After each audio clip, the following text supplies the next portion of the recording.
Baik, Assalamualaikum warahmatullahi wabarakatuh. Alhamdulillahi rabbil alamin. Wabihi nasta'inu ala umurid dunya waddin. Wassalatu wassalamu ala asrafil anbiya'i wal mursalin. Wa ala alihi wa ashabihi wa man tabi'ahum bi ihsanin ila yaumiddin. Asyhadu an la ilaha illallah wahdahu la syarikalah. Wa asyhadu anna Muhammadan abduhu wa rasuluh. Allahumma shalli wa sallim wa barik ala Muhammad wa ala ali Muhammad kama shallaita wa barakta ala Ibrahim wa ala ali Ibrahim fil alamin innaka Hamidum Majid. Amma ba'du. Bapak-bapak dan ikhwat sekalian, rahimani wa rahimakumullah. Semoga kita semua yang hadir di majelis ini senantiasa dirahmati Allah Subhanahu wa taala. Amin ya Allah ya rabbal alamin.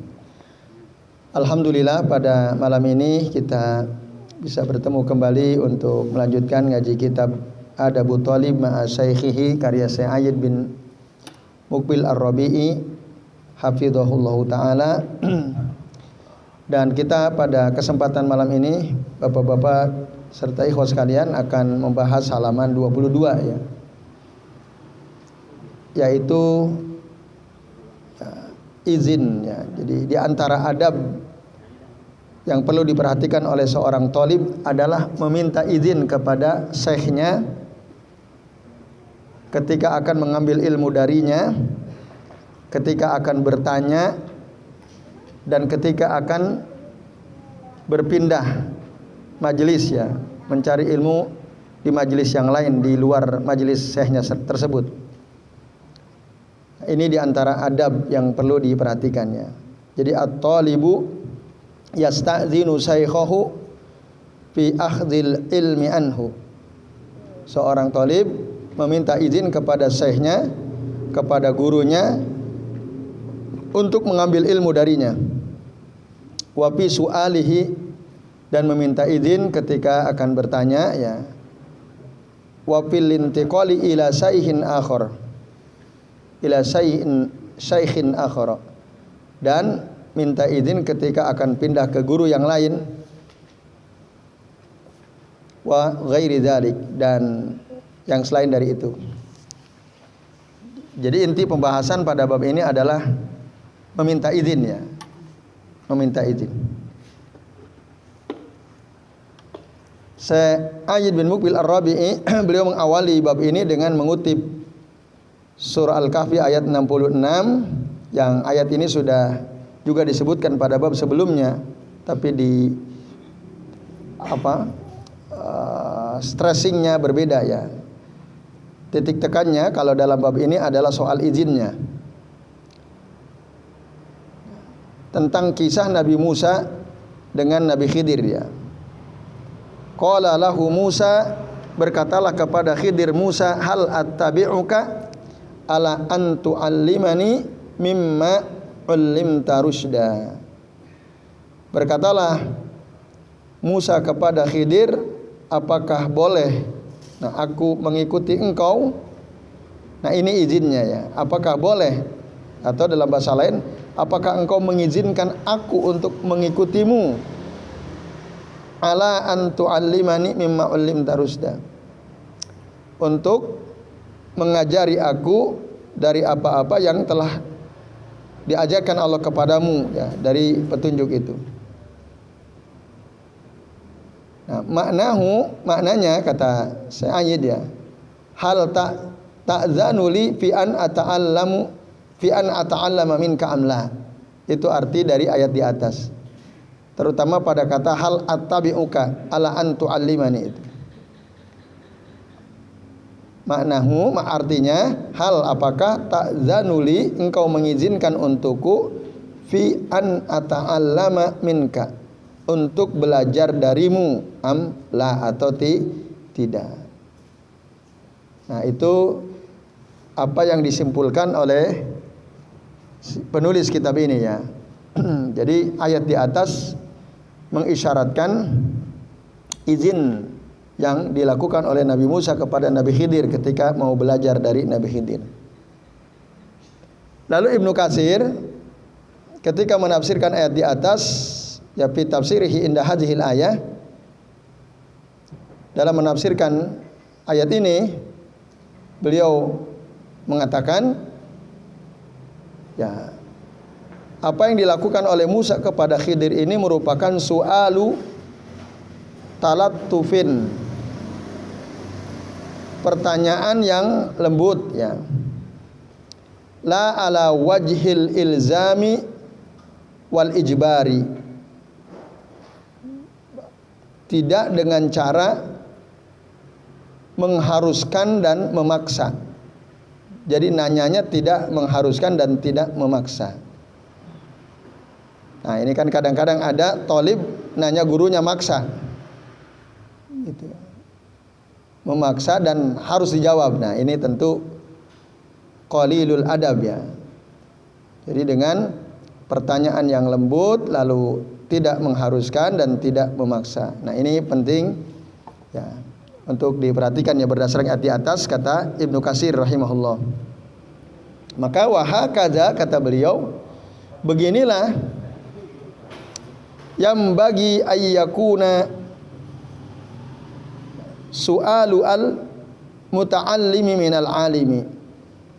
Beginilah seharusnya pertanyaan seorang murid kepada guru, ya, kepada orang alim.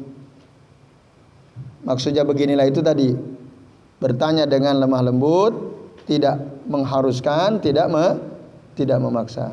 Harus jawab sekarang, gitu, ya. Tidak demikian.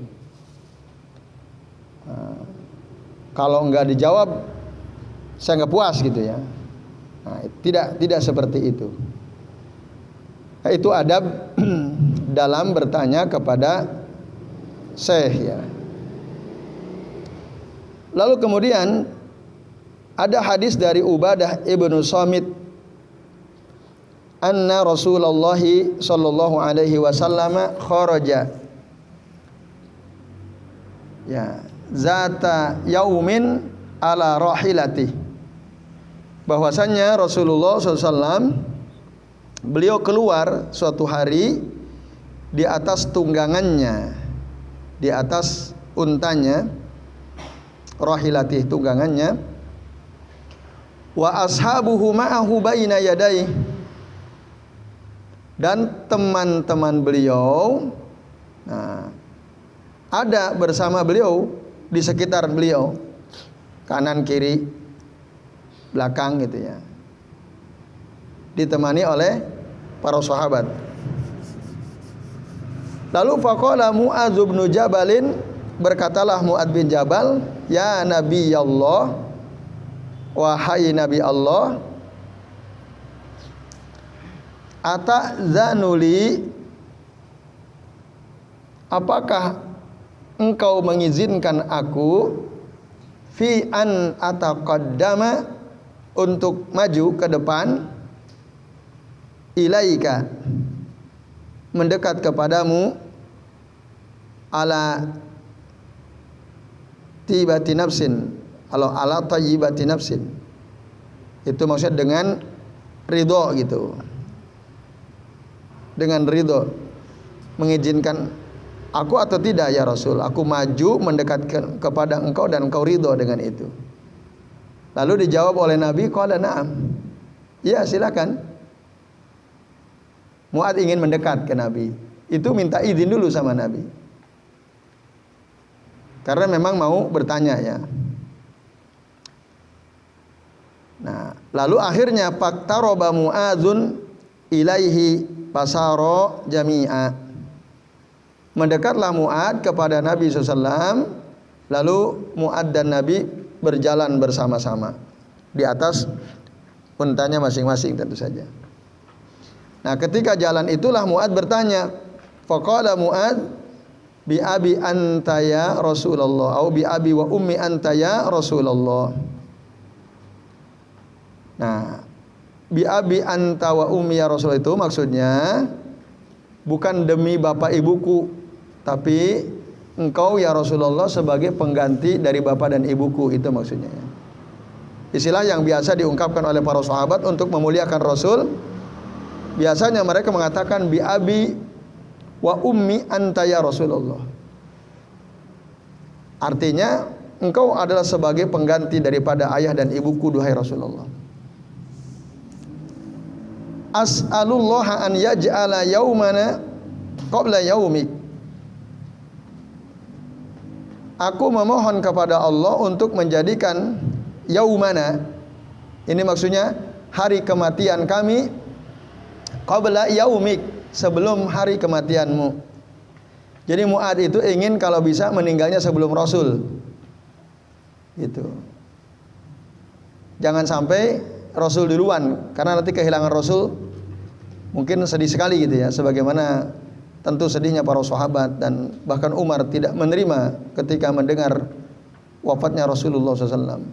Maka yang diminta oleh Mu'ad ya tadi ayyaj'ala as'alullaha ayyaj'ala yaumana qabla yaumik. Kami memohon kepada Allah supaya menjadikan hari kematian kami sebelum kematian engkau ya Rasulullah. Lalu setelah itu beliau mengatakan, ara'aita in kana syai'un wala nara syai'an insyaallah.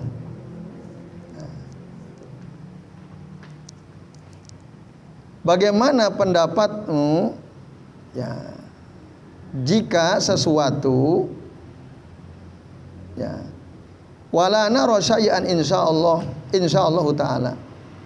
Nah, ini maksudnya jika ini ungkapan namanya uslub ya. Uslub. Artinya ara'aita in kana syai'un wa la nara syai'an insyaallah taala itu bagaimana pendapatmu wahai Rasulullah jika engkau ditakdirkan gitu ya maksudnya. Idza qaddara ya Rasulullah mutta qablana wa insyaallah la nara dzalikal yaum. Itu maksudnya. Bagaimana pendapatmu jika engkau ya Rasulullah meninggal dunia sebelum kami dan insya Allah kita tidak menyaksikan hari tersebut. Ini keinginan Mu'ad ya. Mu'ad itu dalam hadis ini ya tidak ingin melihat ada hari kematian Rasul. Kalau bisa ya mereka dulu yang mati gitu. Saking cintanya kepada Nabi SAW. Gitu. Nah, itu bagaimana? Fa'ayul a'mali maluha ba'dak. Apa amalan yang bisa kami kerjakan setelah engkau wafat ya Rasulullah? Itu. Nah, ini pertanyaan ya. Mu'ad ingin tahu ilmu dari Nabi SAW. Beliau izin dulu, bahkan untuk mendekat kepada Rasul minta izin dulu. Ata'zanuli tadi, an ataqaddama ilaika ala tayyibati nafsin. Lalu kemudian beliau bertanya kepada Nabi SAW. Ya, jika Rasul ditakdirkan wafat duluan sebelum para sahabat, sebelum mereka, tentu banyak sahabat yang wafat sebelum Nabi, tapi juga banyak sahabat yang wafatnya setelah Nabi. Nah, amalan apa yang bisa kami lakukan setelah engkau meninggal ya Rasulullah? Ba'daka. Lalu ya, disebutkanlah ini hadisnya panjang sebenarnya ya. Hanya saja Ayyid bin Muqbil Ar-Rabi'i beliau meringkas. Tapi poinnya dapat ya. Poinnya kan soal minta izin kan. Nah, ketika ditanya oleh Mu'ad, Rasul menjelaskan. Nah, nanti setelah aku wafat itu yang amalan yang bisa kalian kerjakan satu, zakara fihi al-jihad, jihad. Kemudian asyam, puasa. Kemudian as-shadaqah, sedekah. Kemudian as-sumtu, diam. Illa min khairin, kecuali dari kebaikan. Nah, itu rawahu al-Hakim wa sahahahu.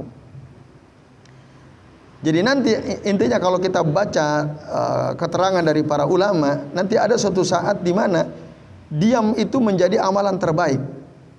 Gitu. Diam merupakan amalan terbaik di mana orang banyak ngomongnya ngasal gitu. Nah, itu. Maka pada waktu itu ya, setelah ditanyakan semua oleh Mu'ad, Rasul masih ditanya, Pak Asaro Rasul SAW ila fihi, Rasul memberikan isyarat ke mulutnya, ai ila famihi wa qala asumtu dim illa min khair. Jadi nanti ada amalan yang paling baik pada saat itu adalah diam, illa min khairin, kecuali kebaikan yang dibicarakan. Itu menjadi amalan terbaik nanti ada saat seperti itu. Nah, ini Bapak-bapak dan Ibu sekalian, a'azani Allahu wa iyyakum ajmain ya. Sehingga diterangkan wa afdalu min kulli ma sabaqa. Amalan ini ya, keterangan maksud ini di kitab enggak ada nih. Wa afdalu ma min kulli ma sabaqa an yahfadhal mar'u lisanahu. Amalan paling utama dari seluruh yang sudah disebutkan tadi, al-jihad, as-siyam, as-sadaqah, itu adalah an yahfadha al-mar'u lisanah. Seseorang menjaga lisannya, wala yatakallamu illa bi khairin, tidak bicara kecuali dengan kebaikan. Lalu Mu'ad tanya lagi, wa hal nu'akhadhu bima takallamat bihi alsinatuna, apakah kita akan diazab disebabkan karena apa yang dibicarakan oleh lisan kita ya Rasulullah. Nah, hal nahnu muhasabuna ala aqwalina, apakah kita akan dihisab dengan perkataan-perkataan yang kita ucapkan itu ya Rasulullah. Nah, lalu Rasulullah SAW ya fakhidha Mu'adzin, Rasul memukul pahanya Mu'adz ya. Lalu beliau katakan, ya Mu'adz sakilat ka ummuk, celakalah engkau maksudnya. Sakilat ka ummuk itu artinya celakalah engkau wahai Mu'adz ya.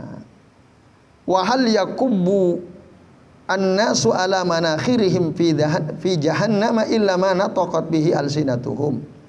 Bukankah orang-orang itu dicemplungin ke dalam neraka jahanam dalam keadaan terbalik? Jadi hidungnya di bawah, kepalanya di bawah. Itu tiada lain disebabkan karena apa? Apa yang diucapkan oleh lisannya, karena omongannya. Dia dilemparkan ke dalam neraka jahanam dalam keadaan terbalik. Itu. Maka di akhir hadis mengatakan, "Faman kana yu'minu billahi wal yaumil akhiri falyakul khairan au liyaskut an syarrin." Barang siapa yang beriman kepada Allah dan hari akhir, hendaklah dia mengucapkan kebaikan atau dia diam dari keburukan, dia diam. Nah, lalu di akhir kalimat, qulu, kata Nabi, katakanlah oleh kalian khairan, kebaikan, tagnamu, maka kalian akan mendapatkan keuntungan. Tagnamu dari kata ghanimah ya, dapat keuntungan. Waskutu an syarrin, dan diamlah kalian dari keburukan, taslamu, maka kalian akan selamat. Nah, hadis ini disebutkan oleh Syekh Muqbil Al-Wadi'i rahimahullah ya, dalam kitab beliau Al-Ilm. Jadi ada bab dalam kitab Al-Ilm karya Syekh Muqbil Al-Wadi'i rahimahullah, ada kitab Al-Ilm ya. Beliau punya kitab Al-Jami'u As-Sahih ya, kumpulan hadis-hadis sahih. Lalu di kitab itu beliau menulis satu bab, judulnya Istizanu Talibil Muallima bis Su'al. Izin seorang talib kepada guru ketika bertanya. Wa tahinul fursah. Tahin al-fursah itu maksudnya menunggu waktu yang pas untuk bertanya. Nah, ini kadang-kadang di majelis itu sering ya terjadi, belum saatnya bertanya sudah bertanya. Ya, ini soal adab ya. Harusnya tadi nunggu fursah ya, kesempatan yang pas kapan bertanya. Dan ketika bertanya tadi, kalau menurut keterangan Syekh Muqbil Al-Wadi'i rahimahullah, izin dulu ya, istidzan at-talib al-muallima fi su'al wa tahinu al-fursah. Lalu wa zakara hadzal hadis wa sahahahu, lalu beliau untuk menegaskan pentingnya izin bagi seorang talib kepada guru adalah dasarnya mengutip hadis Mu'adz ini dari Ubadah bin Samit ini. Dan beliau mengatakan hadis ini sahih, dikeluarkan oleh Imam Al-Hakim ya di kitab Al-Mustadrak ala Sahihain. Jadi ini Bapak-bapak dan Ibu sekalian, a'adzani Allahu wa iyyakum ajmain. Jadi dalilnya ini ya, dalil tentang pentingnya izinnya. Dicontohkan oleh para sahabat, dicontohkan oleh Nabiullah Musa alaihi salam. Nah, ini adab. Lalu waqala Badruddin Ibnu Jamaah rahimahullahu taala fi tadhkirati sami wal mutakallim. Lalu Ibnu Jamaah beliau dalam kitabnya Tadhkiratus Sami wal Mutakallim dalam halaman 143 beliau mengatakan as-sabi' adab yang ketujuh ya. Alla yadkhula ala syaikhi fi ghairil majlisil ami illa bistizanin. Jadi seorang thalib itu tidak boleh masuk kepada ke ruangan ya maksudnya yang di situ ada gurunya, ada seorang syekh dan itu bukan majelis umum. Misalnya katakanlah di rumahnya ada majelis, ada beberapa orang di situ, lalu kita mau masuk, mau ikut belajar. Nah, itu kan bukan majelis umum, fi ghairi al-majlisil am ya. Bukan di majelis umum. Nah, maka kalau bukan di majelis umum, intalah izin. Tidak boleh masuk illa bi isti'zanin, illa bi isti'zanin.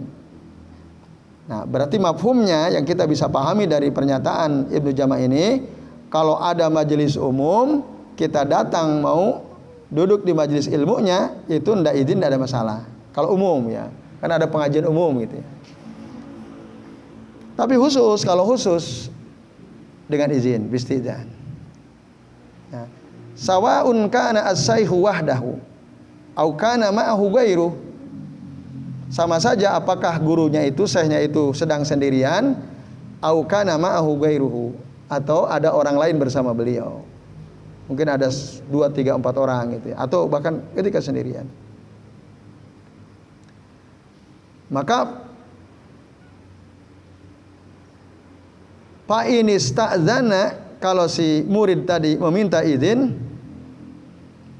bihaitsu ya'lamu as-saykhu, di mana si guru itu tahu gitu, ada muridnya yang datang minta izin untuk masuk, walam ya'zan lahu, tapi si syekh ini enggak ngizinin. Tahu sih ada gitu orang mau masuk, tapi dia enggak mengizinkan. Enggak mengizinkannya ya mungkin dengan didiamkan gitu ya.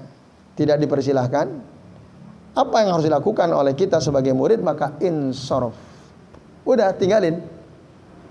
Jangan maksa masuk. Langsung aja pulang udah. Kan tidak diizinkan. Gitu. Wala yukarrirul istidzan, dan jangan mengulang-ulang izin. Gitu. Kita assalamualaikum ya syekh misalnya. Bolehkah aku masuk ya syekh misalnya. Syekh kita mengatakan enggak. Oh, udah pulang. Jangan diketok lagi. Assalamualaikum ya syekh ya. Itu enggak perlu. Kalau sudah dikatakan tidak berarti insharif. Ya, udah pulang. Wa in syakka, kalau dia si thalib ini ragu fi ilmi syekh bihi. Ya. Apakah gurunya tadi tahu dia minta izin atau tidak? Ya, fi ilmi syekh bihi, ya, dengan izinnya itu dia tahu atau tidak, maka boleh mengulang, tapi pala yazidu fil istidzani fauqa salasi marratin.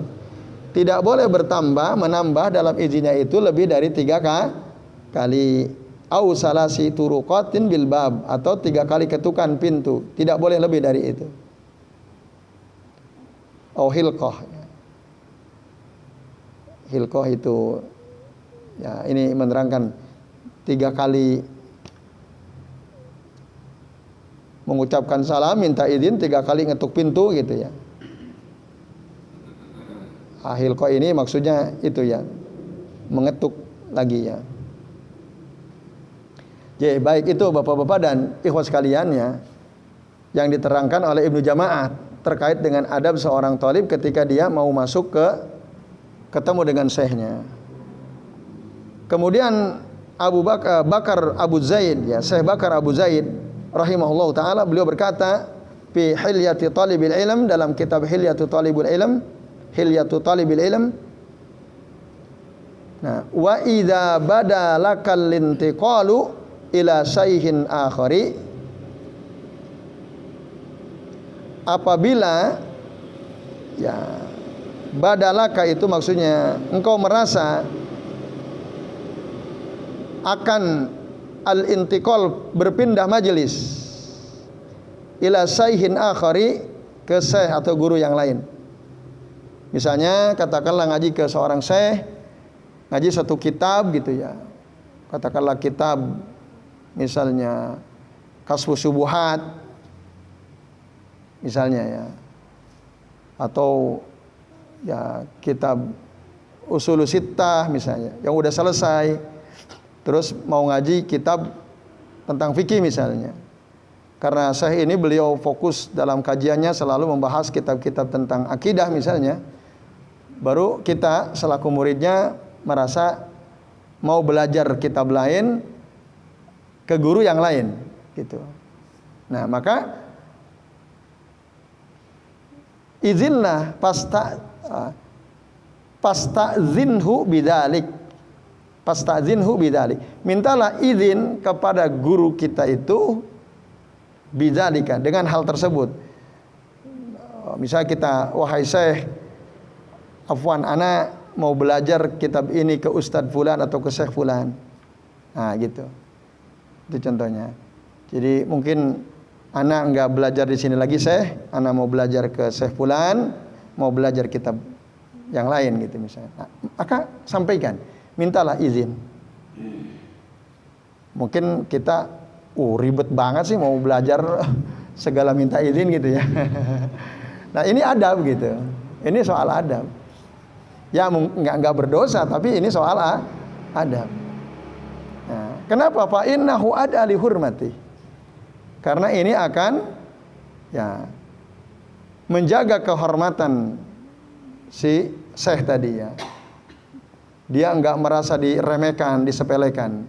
Kalau langsung ditinggalin, enggak izin, nah, mungkin bisa saja dia merasa, oh ini kok dia meremehkan misalnya gitu.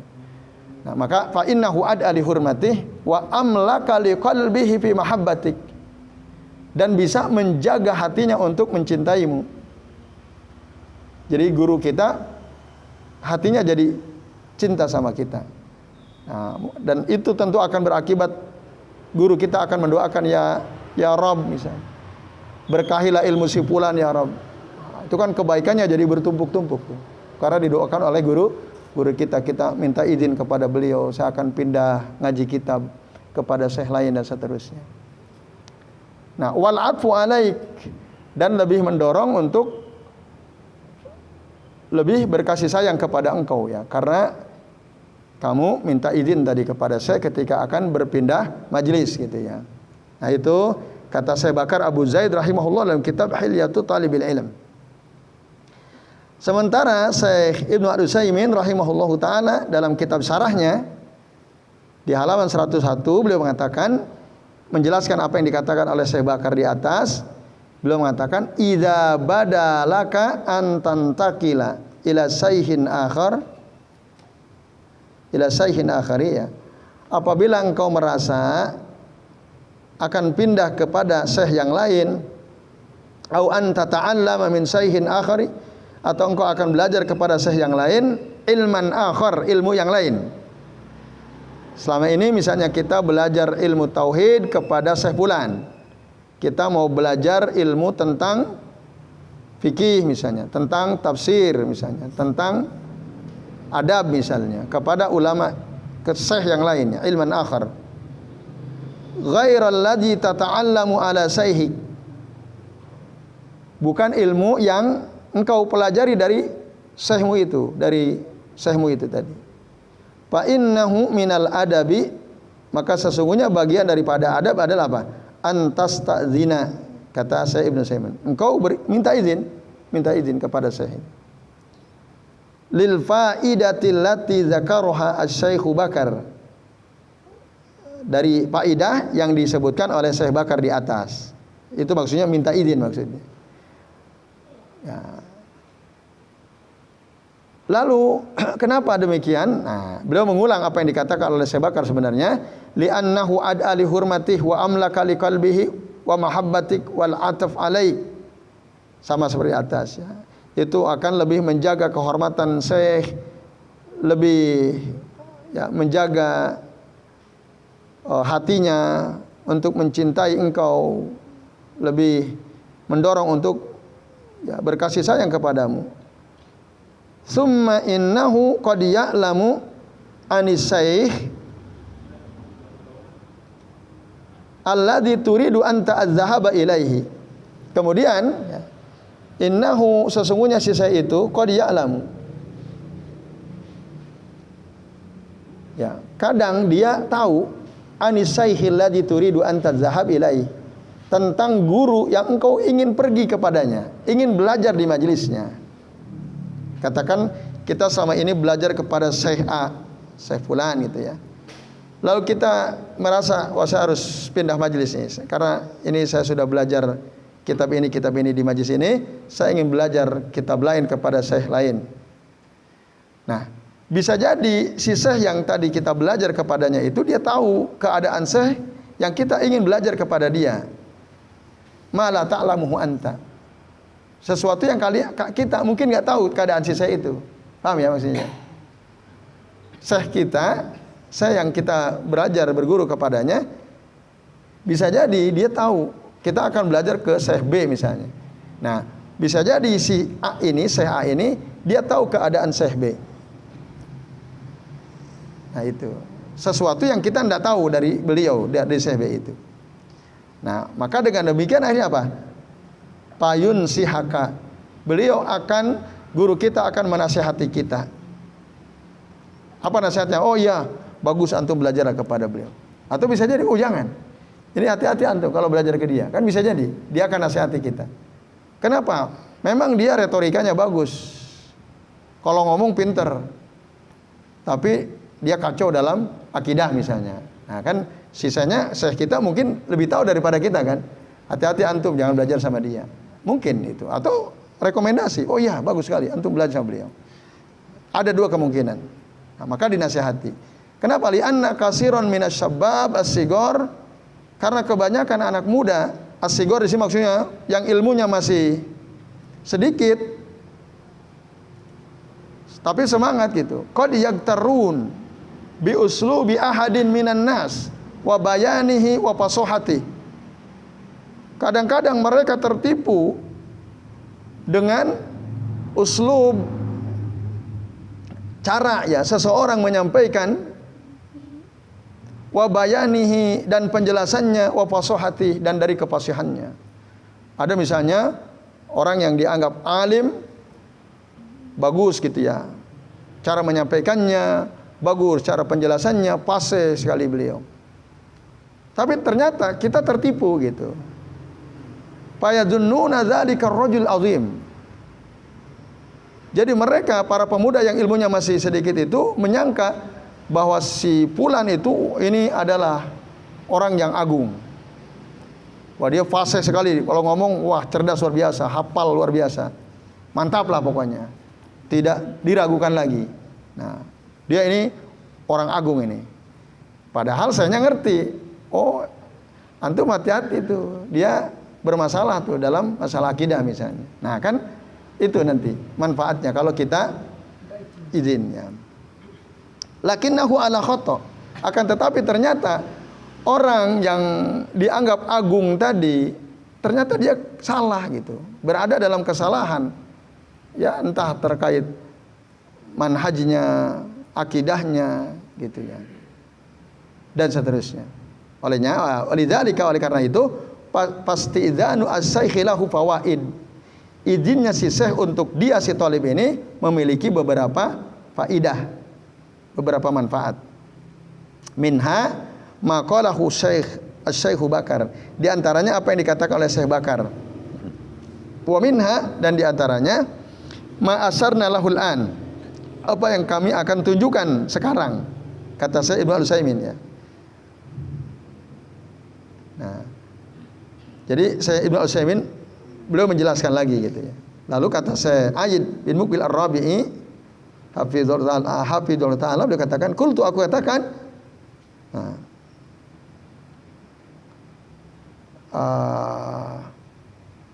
tulakhis mimma taqaddama, ringkaslah ya dari apa yang sudah berlalu di depan tadi di atas, annasti'dzana talibi saykhahu minal adabir rafi'i, sesungguhnya izin seorang talib kepada syekhnya itu merupakan adab yang tinggi. Wa yakunul istidzanu fi asya'a katsiratin, dan izin itu terjadi pada banyak hal ya. Ayyid bin Muqbil Ar-Rabi'i beliau menyebutkan ada 4 di sini. Satu, berdasarkan keterangan di atas ya, izin itu satu fid dukhuli ada syekh, izin ketika akan masuk ya, ketemu dengan syekh. Yang kedua fi su'ali syekh, izin ketika bertanya kepada guru. Yang ketiga izin fi talabil ilmi indahu, untuk menuntut ilmu darinya, dari sisinya. Lalu yang terakhir yang keempat fil intiqali ila saykhin akhar wa ghairi dzalik, izin ketika akan pindah kepada syekh yang lainnya dan yang lainnya. Itu kesimpulan yang diringkas oleh Syekh Ayyid bin Muqbil Ar-Rabi'i berdasarkan keterangan di atas tadi. Nah, yang terakhir, Bapak-bapak dan Ibu sekalian, azani Allah wa iyyakum ajmain. Beliau mengatakan wa fil isti'zani fawaidu katsiratun. Kenapa dibaca fawaidu katsiratun? Kok dalnya enggak tanwin? Karena itu jamak muntahal jumu, sigohnya ya bentuknya, dan dia adalah isim ghairu munsharif, tidak bisa tanwin. Jadi dibacanya fawaidu katsiratun ya. Apa faedah izin kepada saya itu? Ada 5 ya saya katakan. Satu, yadullu ala husnil akhlaqi wal adabi indal musta'zini. Indal musta'zini ya. Menunjukkan akan baiknya akhlak dan adab indal musta'zin, bagi si orang yang izin tadi. Berarti kita yang izin sebagai talib, ketika kita izin itu menunjukkan kita punya akhlak yang baik, punya adab yang baik. Faedah pertama. Yang kedua, yadullu ala ihtirami talibi saykhahu, menunjukkan akan penghormatan talib kepada gurunya. Jadi ketika si talib itu izin, itu tanda bahwa dia menghormati gurunya. Dan ini tentu akan membawa keberkahan tentu saja.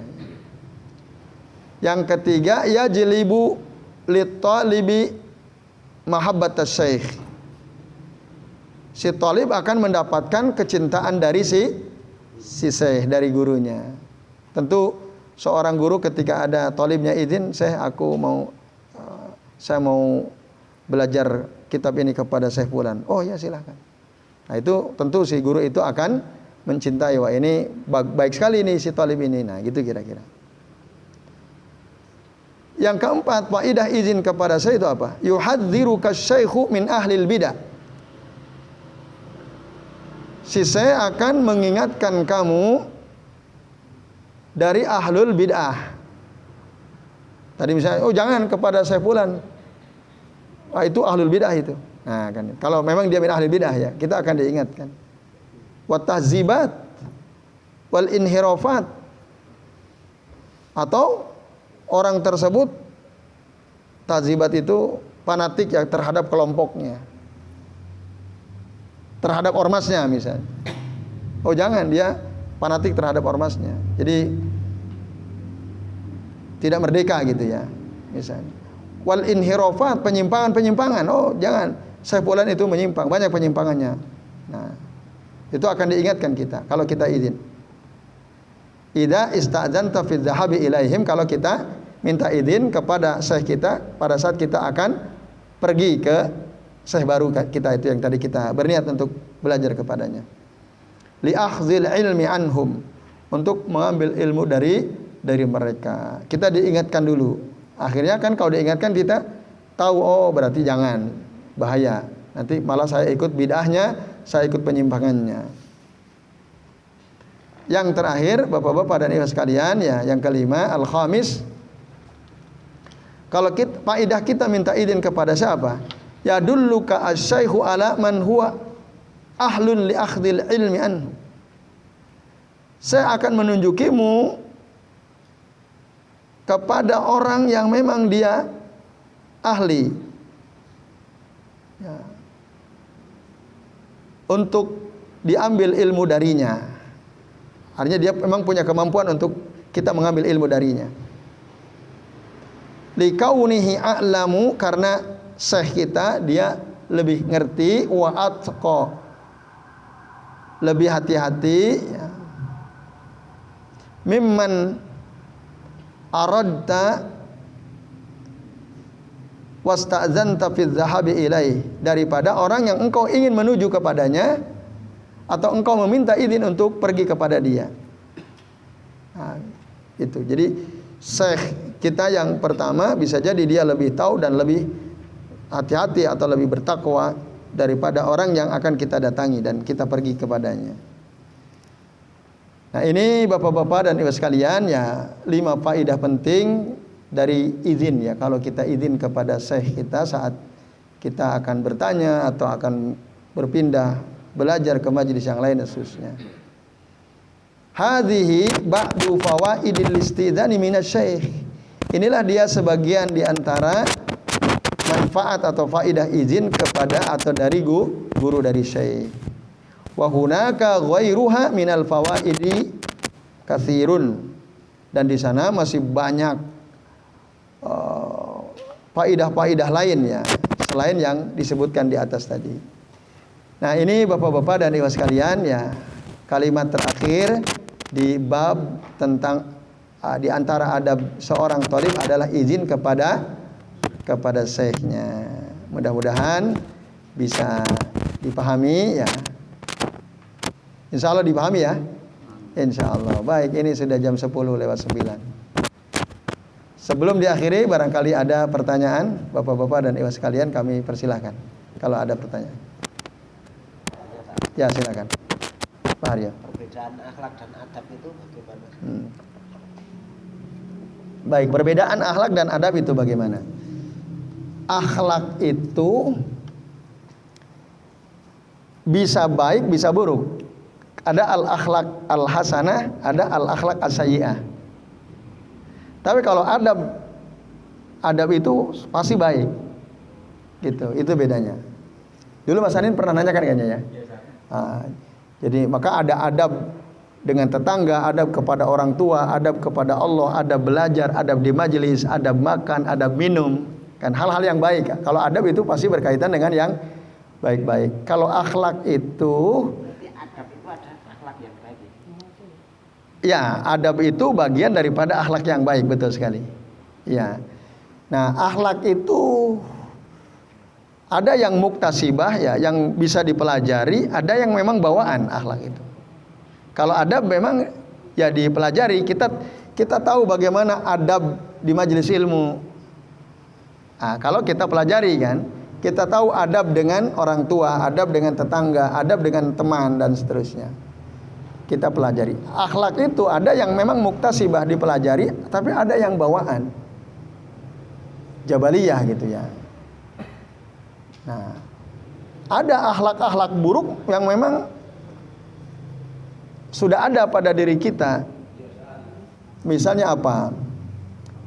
Halu, ya, halu. Itu kan min akhlak as-sayyi'ah, ya. Banyak berkeluh kesah. Allah Ta'ala dalam surah Al-Ma'arij mengatakan innal insana khuliqa halu'a, gitu kan. Nah, itu bagian daripada akhlak. Jadi itu Pak Haryo. Jadi kalau akhlak itu ada yang baik, ada yang buruk. Adab itu selalu baik, dan adab, orang yang punya adab itu pasti akhlaknya baik. Gitu. Dan adab itu bagian daripada husnul khuluq, ya. Daripada husnul khuluq. Maka tadi katakan ya dulu ala husnil khuluq. Kalau kita izin itu kan adab. Izin pada syekh kita itu adab. Nah, itu menunjukkan akhlak yang baik. Berarti adab yang baik. Adab itu pasti baik ya. Adab itu menunjukkan akhlak yang baik. Yaitu Pak. Ringkasnya itu. Wallahu a'lam bishawab. Termasuk meningkat derajat nanti di surga. Ya, tentu iya betul. Bahkan ya karena adab itu bagian daripada akhlak yang baik ya.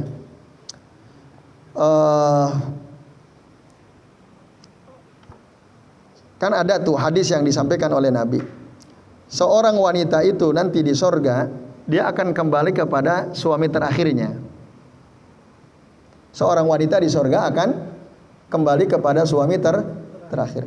Jika ada seorang wanita dia menikah berkali-kali, menikah ditinggal mati suaminya, menikah lagi ditinggal mati suaminya misalnya. Lalu menikah lagi sampai 3 kali, suaminya meninggal duluan terus. Nah, baru suami yang ketiga ini mungkin si wanitanya jadi meninggal duluan kan gitu. Katakanlah semua suaminya orang soleh, si wanita ini orang soleh, ketemulah di surga kan? Dia akan menjadi istri siapa? Istri dari suami terakhir. Kecuali, nah ada nanti keterangan dalam hadis Nabi. Kecuali, nah jika suami yang pertama itu akhlaknya lebih paling baik di antara suami yang lain, maka si wanita itu akan menjadi istri dari suami yang akhlaknya paling baik. Nah, itu ada hadisnya ya. Tapi hukum asalnya memang akan menjadi istri dari suami terakhir. Nah, tapi jika dia di antara yang, nah ini ya, saya sampaikan hadisnya dari Ummu Salamah radhiyallahu anha. Qalat, beliau berkata, ya Rasulullah, al-mar'atu tatajawwaju marrataini fid dunya fayamutani wa tamutu. Duhai Rasulullah, seorang wanita menikah 2 kali di dunia. Keduanya suaminya meninggal dunia, lalu dia pun meninggal dunia. Faliman takunu hiya fil akhirah. Nanti dia akan menjadi istri siapa di akhirat? 2 kali nikah kan? Apa kata Nabi? Qala li ahsanihima khuluqa. Dia akan menjadi ya suami yang paling baik akhlaknya ya Ummu Salamah. Wahai Ummu Salamah. Gitu. Ya. Kalau punya istri 2, apalagi baik semua. Ya. Nanti di sana juga istrinya 2. Lah iya. Jadi kalau seorang laki-laki punya istri 2, semua solehah, suaminya juga soleh, berarti dia punya kelebihan tuh, istrinya jadi 2. Tambah bidadari sorga 2, jadi 4 isinya. Ya itu. Ya gitu Pak Anten. Berapa Pak Dio? 40. Siapa itu yang 40? Enggak. Kalau dalam hadis, kalau dia orang biasa akan Allah yujawizuhullahu bisnataini minal khuril in. Tapi kalau dia meninggal waktu jihad di jalan Allah fisabilillah, yujawizuhullahu bisnataini wasab'ina minal huril in. Allah akan nikahkan dia dengan 72, bukan 40. 72 bidadari sorga. Tapi syaratnya meninggal di medan perang. Jadi kalau Pak Dio ingin punya istri banyak di sorga, jihad antum ya. Itu. Ya setidaknya berniat untuk jihad walaupun tidak kesampaian ya kata Nabi gitu. Diniati ya, diniati. Kita harus punya niat jihad itu. Ya, itu wallahu a'lam bishawab. Ya itu Pak Antun. Nah, jadi kalau antum punya niat poligami, udah nggak usah ditunda. Ya, gitu. Wallahu a'lam bishawab. Ada lagi terakhir kalau masih ada? Ya, monggo terakhir.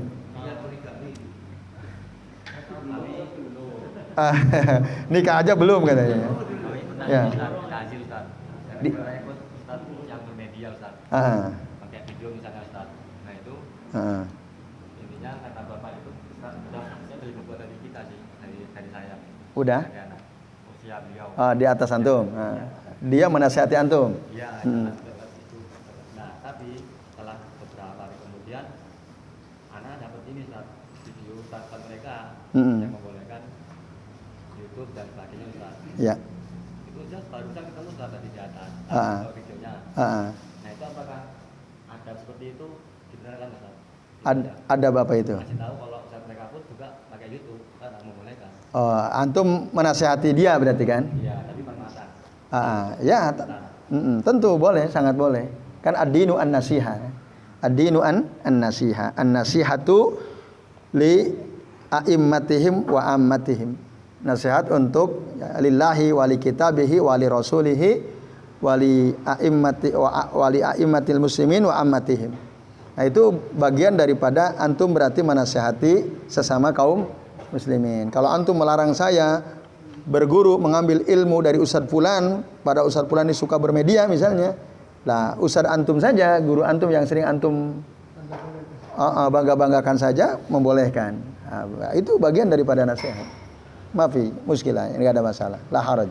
Nah. Berarti soal ijazah itu bukan ini satu berarti. Ijazah. Itu bukan subhat. Soalnya kata mereka juga ijazah itu masuk subhat kan. Gimana ijazah itu yang dimaksud? Ijazah yang ya itu yang penting di pemerintah kayak SD. Oh. Itu kata mereka juga subhat Ustaz. Oh. Itu bagaimana Ustaz? Alasannya apa katanya? Alasannya enggak tahu kemarin tuh ngomongnya gitu Ustaz. Baik. Ya, ijazah itu sejak dulu sudah ada, sejak zaman ulama ya. Ajaztuka ya. Ijazah itu kan artinya apa? Pembolehan ya. Ajaztuka, seorang guru mengatakan ajaztuka, aku membolehkan engkau untuk mengajarkan kitab ini. Nah, itu ijazah. Nah, kalau di SD ijazah berarti kita dibolehkan untuk melanjutkan ke pendidikan jenjang berikutnya. Kalau saya di pondok itu ada ijazahnya, di situ di ijazah dari pondok saya ya.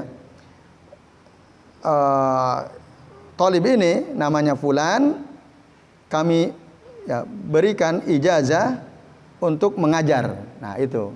Karena kan di pondok kami itu memang Kulliyatul Muallimin Al-Islamiyah ya.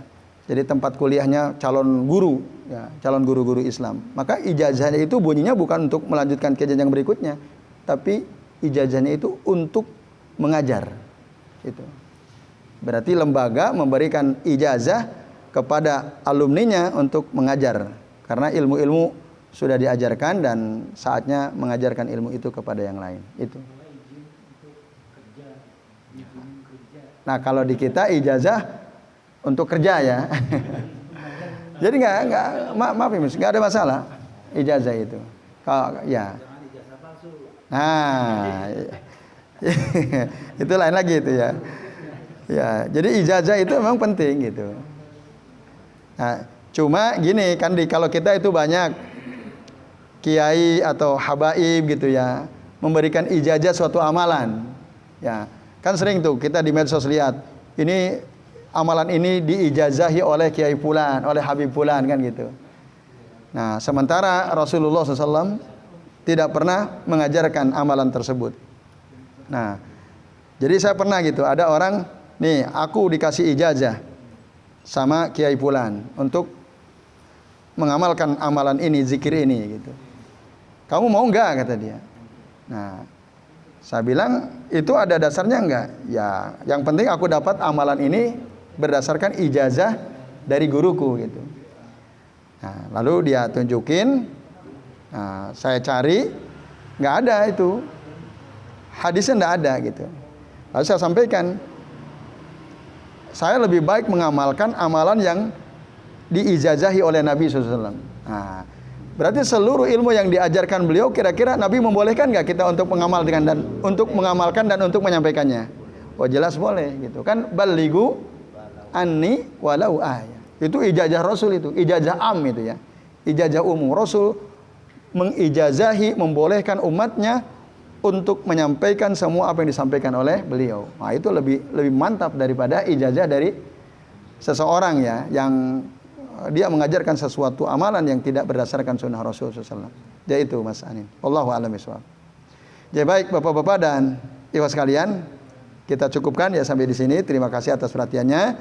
Semoga bermanfaat. Mari kita akhiri dengan doa kafaratul majlis. Subhanakallahumma wa bihamdika asyhadu an la ilaha illa anta astaghfiruka wa atubu ilaik. Wa sallallahu ala Muhammadin wa ala alihi wa sahbihi wa baraka wa sallama alaihim ajmain billahi taufiq wal hidayah. Wassalamu alaikum warahmatullahi wabarakatuh.